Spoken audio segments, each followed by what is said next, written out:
साथियों, बातें तो बहुत सारी सतगुरु कबीर साहब के मार्ग की हैं, लेकिन सबसे बड़ी बात है कि हम आचरण में रहें। रहनी हमारी संत मत में बहुत जरूरी है। फिर गुरु ने हमें जो भेद दिया, हम सुमरन करें उस भेद का। सुमरन जो मार्ग है वो सहज का मार्ग है। सहज का मतलब अगर हम सुमरन करेंगे तो हम सहज हो जाएंगे, और जब हम सहज हो जाएंगे तो यही तो सतगुरु साहब चाहते हैं कि हम सहज हो जाएं, क्योंकि सहज का जो मार्ग है वही मार्ग हमें निर्वाण का सुख देता है, निर्माण का फल देता है।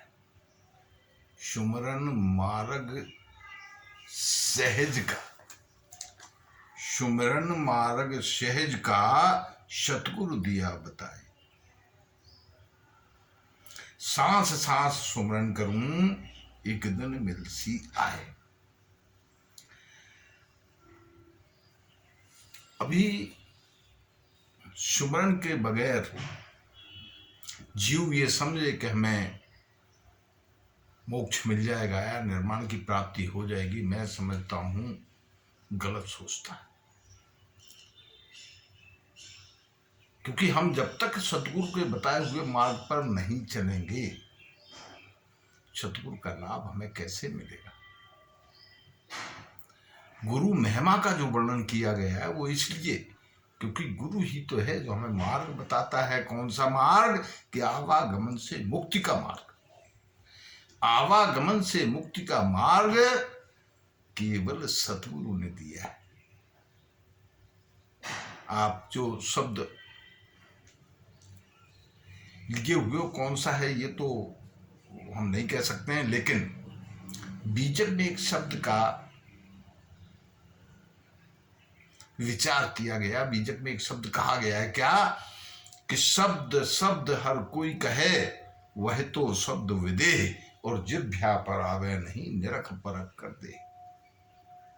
निरख परख कर दे यानी सतगुरु साहब ने ऐसा शब्द दिया कि जो इस देह का शब्द है ही नहीं, तो विदेही शब्द है, इसलिए उसको निरख परख कर लो। सतगुरु में ध्यान लगाओ, सतगुरु से प्रेम करो। जितना सतगुरु से प्रेम होगा उतना सुमरन फलेगा, ऐसा मेरा मानना है।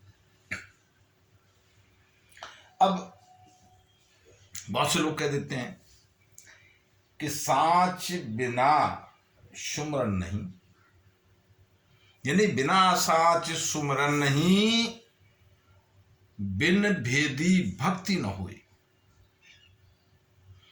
पारस में पर्दा रहा, कस लोहा कंचन हुए। यानी साँच के बगैर तो सुमरन हो क्या नहीं। सुमरन क्या है? सत्संग। सत्य से ही सत्य का संग होता है। तो साँच बिना सुमरन नहीं। अब साँच है क्या, यह जानना जीव को बहुत जरूरी है। क्या है साँच?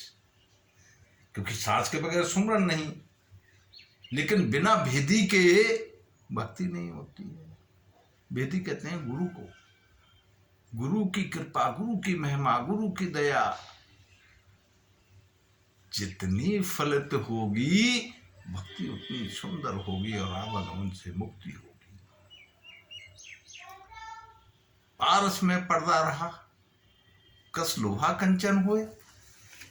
अगर लोहा पारस से मिलेगा ही नहीं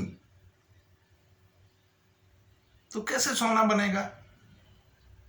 अरे पारस से तो मिलना ही पड़ेगा लोहे को, तभी तो कंचन बनेगा।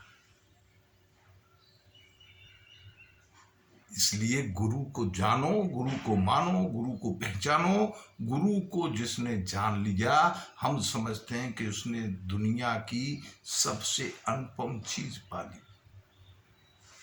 इसीलिए कहते हैं कि प्रेम न बाड़ी रूप जे, प्रेम न आट बिकाए, राजा प्रजा जे रुचे शीस दे। ये प्रेम की बात है। गुरु से प्रेम, गुरु से स्नेह, गुरु से लगन, गुरु से ममता जितनी होगी उतना गुरु फलेगा। और जब गुरु फलेगा तो वो अनुपम चीज देगा जिससे आवागमन से मुक्ति हो जाती है। शायद